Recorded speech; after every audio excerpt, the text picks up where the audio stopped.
दोस्तों कहते हैं कि आजाद भारत से पहले भी गांधी जी का राजनीति में अहम रोल था। तो गांधी जी ने आखिर भगत सिंह की फांसी क्यों नहीं रुकवाई? ये बात है उन दिनों की जब 23 मार्च 1931 को भगत सिंह, राजगुरु और सुखदेव को फांसी की दी जानी थी। इस बात की सूचना जब कैदियों के पास पहुंची तो सारे कैदियों का चेहरा उतर गया। इसके बाद तीनों क्रांतिकारियों को फांसी की तैयारी के लिए उनकी कोठरियों से बाहर निकाला गया। इसके बाद इन तीनों को फांसी के लिए ले जाया गया। भगत सिंह इन तीनों के बीच में खड़े थे। भगत सिंह ने पहले अपनी मां को एक वचन दिया था कि वो उसे अभी पूरा करना चाहते हैं। भगत सिंह ने फांसी के तख्ते से जोर जोर से इनकलाब जिंदाबाद का नारा लगाया। जब भगत सिंह के नारों की आवाज जेल की कोठरियों तक गूंजती है तो जेल के बाकी कैदी भी भगत सिंह के साथ नारा लगाना शुरू करते हैं। इसके बाद इन तीनों क्रांतिकारियों के गले के अंदर फांसी का फंदा डाल दिया गया और जल्लाद ने तीनों क्रांतिकारियों की एक एक करके रस्सी खींच दी। ऐसे करके तीनों युवा क्रांतिकारियों ने अपने देश के लिए हंसते हंसते फांसी के फंदे को गले लगा लिया था। उस वक्त भारत की राजनीति में गांधी जी का काफी अहम रोल था। तो अब सवाल ये उठता है कि आखिर भगत सिंह को गांधी जी ने क्यों नहीं बचाया? दोस्तों, गांधी जी और भगत सिंह का मकसद भारत को बेड़ियों से आजाद करवाना था, लेकिन दोनों के रास्ते अलग अलग थे। भगत सिंह का मानना था कि गूंगी बहरी अंग्रेजी सरकार को हिंसक तरीके से ही जगाया जा सकता है और भगत सिंह ने हिंसक रास्ते को ही अपनाना सही समझा। भगत सिंह अंग्रेजों से बहुत ज्यादा घृणा करते थे। साथ ही 13 अप्रैल 1919 को हुई जलियांवाला बाग हत्याकांड की घटना ने भगत सिंह को अंदर से हिलाकर रख दिया। 1921 में जब चोरा चोरी हत्याकांड के बाद गांधी जी ने किसानों का साथ नहीं दिया तो भगत सिंह ने गांधी जी से अलग विचारधारा पर चलने का मन बना लिया। लेकिन भगत सिंह की मेन कहानी की शुरुआत अब होती है जब साल 1928 में साइमन कमीशन भारत के दौरे पर आता है और लाहौर रेलवे स्टेशन पर लाला लाजपत राय के साथ कई लोग साइमन कमीशन का पुरजोर विरोध कर रहे थे, जिसमें भगत सिंह भी शामिल थे। विरोध को ज्यादा बढ़ावा देख अंग्रेजी सरकार डर गई और अंग्रेजों ने ताबड़तोड़ लाठीचार्ज कर दिया। इस लाठीचार्ज में घायल होने के कारण लाला लाजपत राय की मौत हो जाती है। अंग्रेजों की इस टूटी हरकत ने भगत सिंह को अंदर से हिलाकर रख दिया। इस लाठीचार्ज में जिम्मेदार था पुलिस अधिकारी स्कॉच।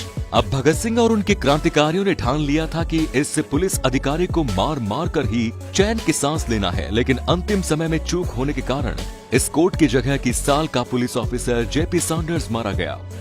इसके बाद चारों तरफ क्रांतिकारियों को पकड़ने की धरपकड़ अंग्रेजों ने तेज कर दी, लेकिन भगत सिंह यहाँ से भी अंग्रेजों को चकमा देकर भाग गए। इसके बाद भी अंग्रेजों के जुल्म की इन नीतियों से भगत सिंह परेशान थे। इसके लिए अंग्रेजी सरकार को जगाने के लिए भगत सिंह और बटुकेश्वर दत्त ने साथ मिलकर सेंट्रल असेंबली में बम फेंक दिया और वहां पर जोर जोर से इनकलाब जिंदाबाद के नारे लगाकर अपने आप को सरेंडर कर दिया। उस वक्त भगत सिंह के पास अपनी रिवॉल्वर भी मौजूद थी। कुछ समय बाद ये सिद्ध हुआ कि भगत सिंह ने इस रिवॉल्वर का इस्तेमाल पुलिस अधिकारी सैंडर्स को मारने के लिए किया। इसके बाद पुलिस अधिकारी सैंडर्स की हत्या के मामले में भगत सिंह को अभियुक्त बनाकर फांसी की सजा सुना दी गई। तारीख 5 मार्च 1931 वायसराय और गांधी जी के बीच एक समझौता होता है। गांधी जी और इरविन के समझौते में अहिंसक तरीके से पकड़े गए सभी कैदियों को छोड़ने पर सहमति बनी, लेकिन पुलिस अधिकारी की हत्या के मामले में पकड़े गए भगत सिंह को लेकर कोई भी सहमति नहीं बनी। इसके बाद यहाँ से विवाद शुरू होता है। लोगों ने सवाल उठाने शुरू किए कि इधर भगत सिंह जैसे क्रांतिकारी को फांसी दी जा रही है और गांधी जी ब्रिटिश सरकार से समझौता कर रहे हैं। इसके बाद सार्वजनिक जगह में गांधी जी का विरोध होने लगा और फिर 23 मार्च 1931 को भगत सिंह और दोनों क्रांतिकारियों को फांसी दे दी गई। इसके बाद लोग आक्रोश से भरने लगे, लेकिन लोगों का यह गुस्सा केवल अंग्रेजी सरकार के खिलाफ नहीं था, बल्कि अब गांधी जी के प्रति भी लोगों में भयंकर गुस्सा था, क्योंकि गांधी जी ने इस बात का आग्रह उस समझौते में नहीं किया कि भगत सिंह की फांसी माफ नहीं की गई तो ये समझौता नहीं होगा। इसके बाद 26 मार्च 1931 को कराची में कांग्रेस का एक अधिवेशन हो रहा था। 25 मार्च को जब गांधी जी वहां पर इस अधिवेशन में हिस्सा लेने के लिए पहुंचे तो लोगों ने उनके खिलाफ जमकर विरोध प्रदर्शन किया और उनका स्वागत काले कपड़े दिखाकर किया। साथ ही गांधी मुर्दाबाद के और गांधी गो बैक के नारे लगाए गए। कांग्रेस में सुभाष चंद्र बोस और कई लोगों ने गांधी जी और इरविन के समझौते का विरोध किया। वे मानते हैं कि ब्रिटिश सरकार अगर भगत सिंह की फांसी को माफ नहीं कर सकती तो ये समझौता करने की जरूरत नहीं थी। हालांकि कांग्रेस वर्किंग कमेटी उस वक्त इस मामले में पूरी तरह से गांधी जी के साथ थे। अब गांधी जी ने इस मुद्दे पर क्या कहा? गांधी जी ने इस मुद्दे पर कहा कि भगत सिंह की बहादुरी के लिए हमारे मन में सम्मान उभरता है, लेकिन मुझे ऐसा तरीका चाहिए जिसमें खुद को न्योछावर करते हुए आप दूसरों को नुकसान नहीं पहुंचाए। वे कहते हैं कि सरकार गंभीर रूप से उकसा रही है, लेकिन समझौते की शर्त में फांसी रोकने शामिल नहीं था, इसलिए इससे पीछे हटना ठीक नहीं है। गांधी जी ने कहा कि किसी खूनी चोर या डाकू को भी सजा देना मेरे धर्म के खिलाफ है। मैं भगत सिंह को नहीं बचाना चाहता था, ऐसा शक करने की तो कोई वजह ही नहीं हो सकती। गांधी जी अपनी किताब स्वराज में लिखते हैं, मौत की सजा नहीं दी जानी चाहिए। वो कहते हैं कि भगत सिंह और उनके साथियों के साथ बात करने का मौका मिला होता तो मैं उनसे कहता, उनका चुना हुआ रास्ता गलत और असफल है।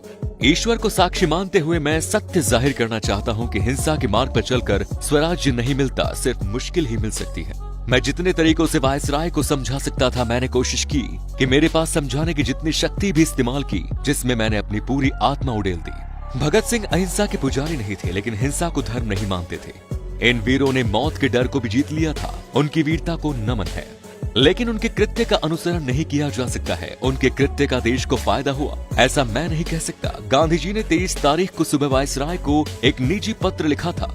भगत सिंह को बचाने के लिए वायसराय को लिखी उस अनौपचारिक चिट्ठी में गांधी जी ने उन्हें जनमत का वास्ता देते हुए लिखा था, जनमत चाहे सही हो या गलत, सजा में निहायत चाहता है। जब कोई सिद्धांतों पर ना हो तो हुकूमत का मान रखना हमारा कर्तव्य होता है।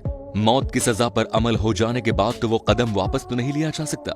यदि आप ये सोचते हैं कि इस फैसले में थोड़ी सी भी गुंजाइश है तो मैं आपसे ये प्रार्थना करूंगा कि सजा को जिससे फिर वापस नहीं लिया जा सकता है, लेकिन इसे थोड़ी स्थगित करने पर विचार करें। दया कभी निष्फल नहीं जाती।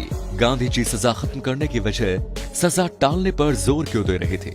लोग आलोचना करते हुए कहते हैं कि गांधी जी ज्यादा से ज्यादा सजा को कुछ वक्त के लिए रोकने के लिए अपील कर रहे थे, जबकि उन्हें सजा खत्म करवाने जाने या फिर सजा कम करवाने की कोशिश करनी चाहिए थी। मगर सवाल यह है कि क्या ये मुमकिन था? हम गुलाम देश में जी रहे थे। भगत सिंह पर पुलिस अधिकारी सैंडर्स की हत्या का इल्जाम था। अंग्रेज चाहते थे कि इन तीनों को मिली सजा बाकी युवाओं को डराए, उन्हें यह संदेश दे कि अगर उन्होंने अंग्रेजी हुकूमत के खिलाफ हथियार उठाया तो उन्हें बख्शा नहीं जाएगा। और एक और चीज थी जो भगत सिंह, राजगुरु और सुखदेव के खिलाफ जा रही थी।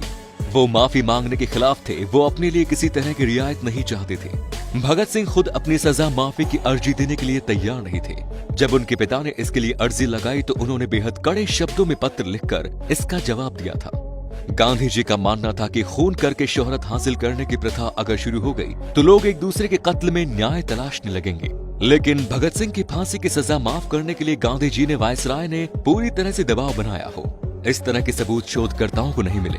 फांसी के दिन तड़के सुबह गांधी जी ने जो भावपूर्ण चिट्ठी वायसराय को लिखी थी वो दबाव बनाने वाली थी, लेकिन तब तक काफी देर हो चुकी थी। इस विषय पर मौजूद रिसर्च के आधार पर यह कहा जा सकता है कि फांसी के दिन से पहले गांधी और वायसराय के बीच जो चर्चा हुई उसमें भगत सिंह की फांसी के मुद्दे को गांधी जी ने गैर जरूरी माना। इसीलिए गांधी जी द्वारा वायसराय को अपनी पूरी शक्ति लगाकर समझाने का दावा सही नहीं जान पड़ता है।